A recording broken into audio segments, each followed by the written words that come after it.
الحمدللہ رب العالمین والصلاة والسلام علی رسولہ النبی الکریم وعلی آلہ واصحابہ واہل بیتہ اجمعین، اما بعد۔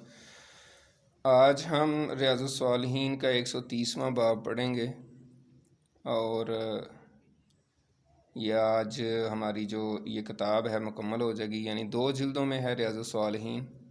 تو یہ جو ہے نا دارالسلام والوں نے چھاپی ہے 2 جلدوں میں۔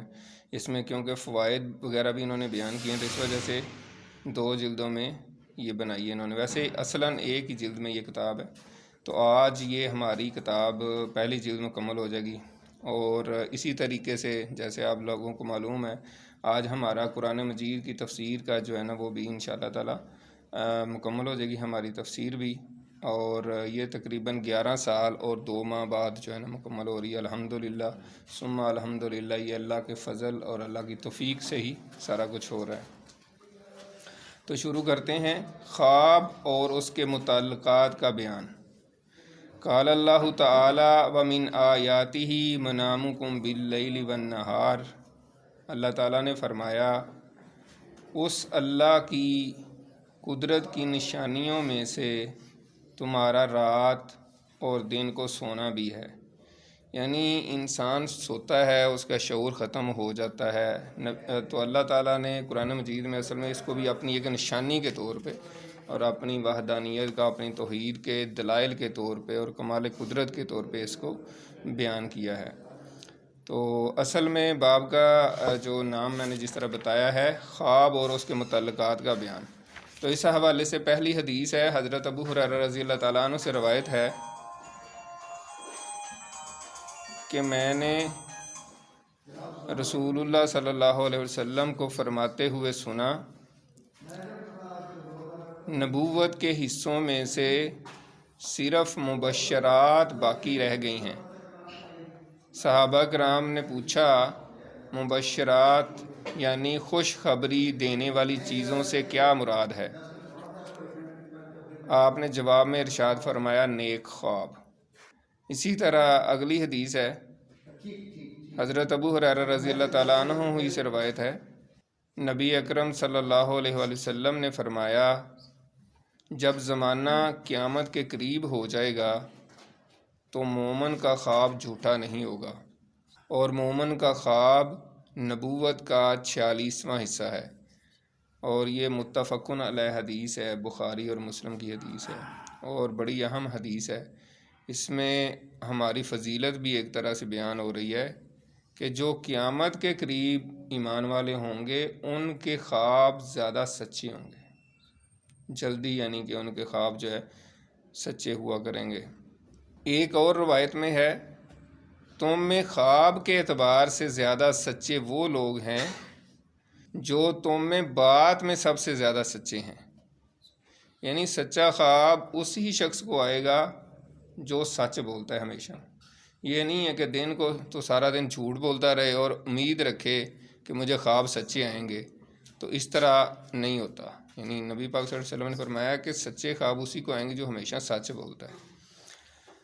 اگلی حدیث ہے، حضرت ابو ہریرہ رضی اللہ تعالیٰ عنہ ہی سے روایت ہے، رسول اللہ صلی اللہ علیہ وسلم نے فرمایا، جس نے مجھے خواب میں دیکھا وہ عن قریب مجھے حالت بیداری میں بھی دیکھے گا۔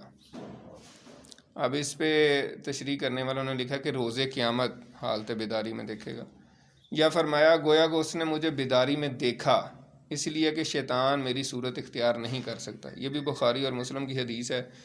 تو اس میں جو ہے جو علماء ہیں وہ یہی کہتے ہیں کہ مسلمانوں کو نبی اکرم صلی اللہ علیہ وآلہ وسلم کے حلیہ مبارک کے بارے میں پتہ ہونا چاہیے، جو کہ احادیث میں، سیرت میں آپ صلی اللہ علیہ وسلم کا حلیہ مبارک بیان کیا گیا ہے، تو وہ معلوم ہونا چاہیے، تاکہ جب کوئی خواب میں دیکھے تو اس کو پتہ چلے واقعی میں نے حضور پاک صلی اللہ علیہ وسلم کو دیکھا ہے۔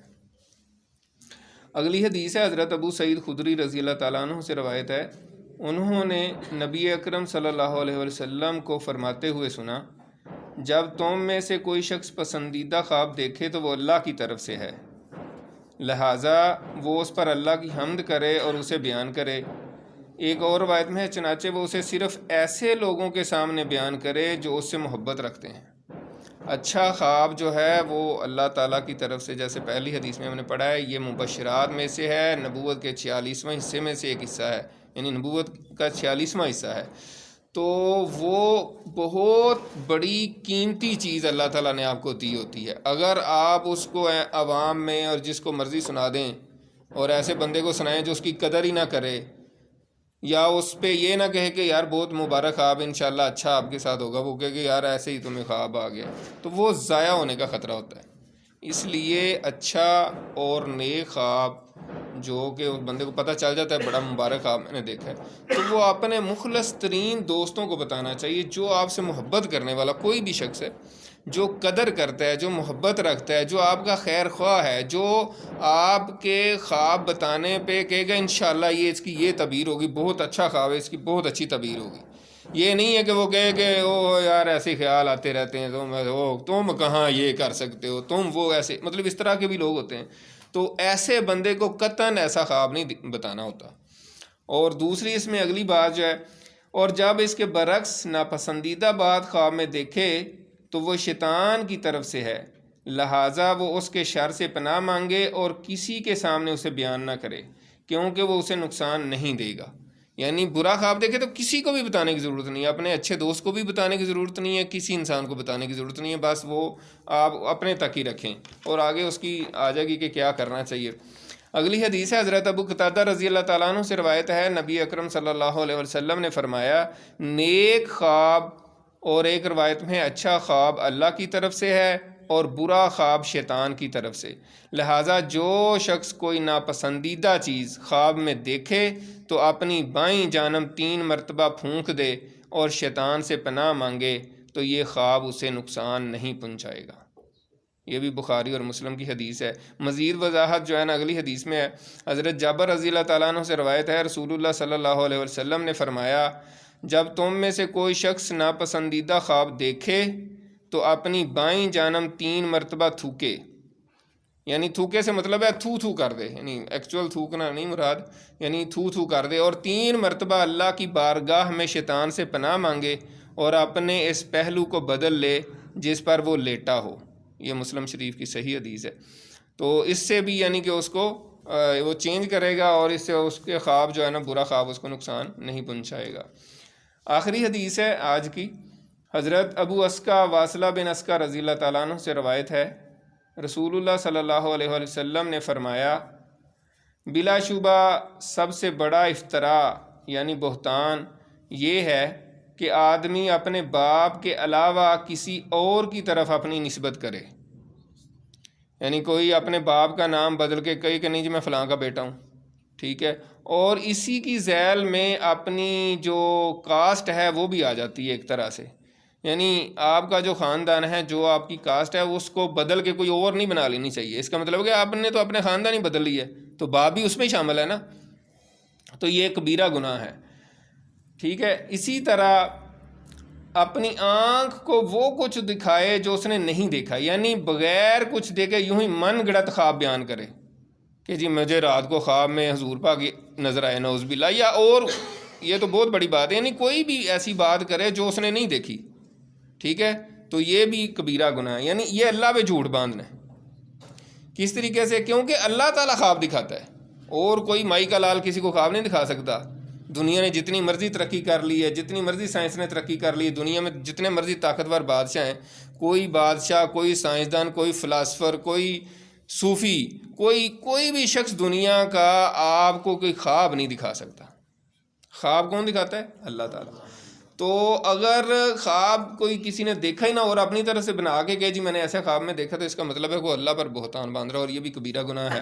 اور اس کے بعد نبی اکرم صلی اللہ علیہ وسلم نے فرمایا کہ یا رسول اللہ کے ذمے ایسی بات لگائے جو آپ نے ارشاد نہیں فرمائی، یعنی صحابی کہہ رہے ہیں کہ رسول اللہ صلی اللہ علیہ وسلم کے بارے میں ایسی بات کہے جو آپ نے کہی نہیں ہے، تو یہ بھی کبیرہ گناہ ہے۔ اور آپ صلی اللہ علیہ وسلم کی ایک اور حدیث ہے کہ جس نے میرے بارے میں جھوٹ بولا اور ایسی بات کہی جو میں نے نہیں کہی، تو وہ اپنا ٹھکانہ جہنم میں بنا لے۔ یہ بخاری شریف اور مسلم شریف کی شروع کی احادیث میں تھا، خاص طور پہ مسلم شریف کی جو پہلا سٹارٹ ہوتا ہے مقدمہ، وہاں سے یہ احادیث وہ لے کر آئے ہیں۔ تو اس میں بہت زیادہ احتیاط کی ضرورت ہے ہم سب کو آج کے سوشل میڈیا کے دور میں، کہ ہم جو ہے نا بس دیکھتے ہیں حدیث آئی ہے آگے فارورڈ کر دیتے ہیں اور آگے فارورڈ کرتے جاتے ہیں.